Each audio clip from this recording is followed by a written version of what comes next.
Culberson County is one of the Lone Star State's largest, 3 times the size of Rhode Island and with just several thousand residents.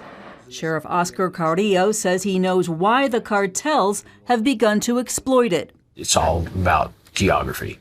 It means Culberson's border proximity and interstate highway makes the county a destination route for both human and drug smuggling.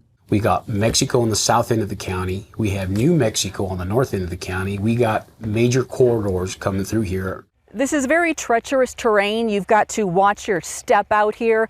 It's hot, there's wild animals, and it's remote, which is why it's become so popular with the cartels. They have no clue where they're at. They have no GPS. CBN News rode with Sheriff Carillo to find out what makes the journey so dangerous.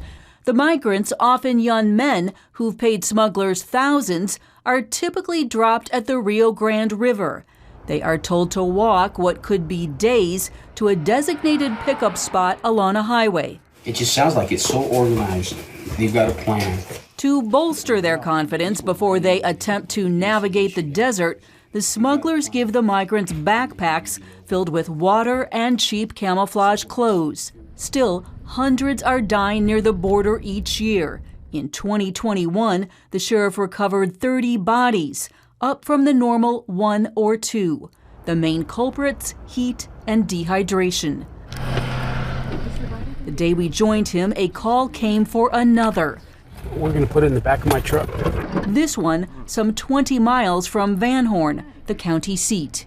They have just recovered this body. It was likely out here for several days. It's so far been identified as a male who was born in 1994, and he does have some identification, so the hope is that they will be able to easily connect with family. He's got a crucifix. State law obligates the sheriff to investigate all deaths. That means examining the body and personal effects. It's a prayer. Later, on the edge of a road, Carillo and his deputy transfer the body to an ambulance to begin the autopsy and notification of family in Guatemala. It's really also an index of desperation. El Paso-based analyst Dylan Corbett sees various reasons these migrants attempt to make it to the U.S. Worldwide, migration is up dramatically, thanks in part to the COVID pandemic. Economics and danger at home also push migrants. It's not simply that people are coming seeking a better life. It's also that people, in many cases, are seeking just a bare life, just bare existence. And Corbett says the broken U.S. asylum system is often driving migrants straight to the cartels. If people need to cross, they'll work with less than savory folks to make it happen. And that involves criminals, that involves human smugglers. And sometimes those folks are also connected to cartels. This is an example of what we're seeing on a traffic stop. Sheriff Carillo sees the smuggling throughout his county, people crammed into vehicles or waiting on a highway for a pickup that often doesn't come.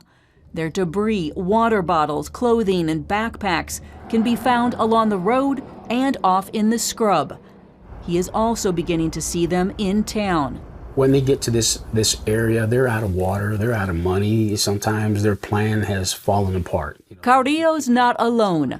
Border Patrol has installed rescue beacons and 911 signs, hoping to provide medical help before it's too late. Still, with numbers climbing in Culberson, both for deaths and apprehensions, and questions around Title 42, Carillo is not optimistic. We see the writing on the wall. We're experiencing it now, and we're anticipating a big increase. That could also mean a very busy summer for the sheriff, his deputies, and all law enforcement here. Reporting in Culberson County, Heather Sells, CBN News.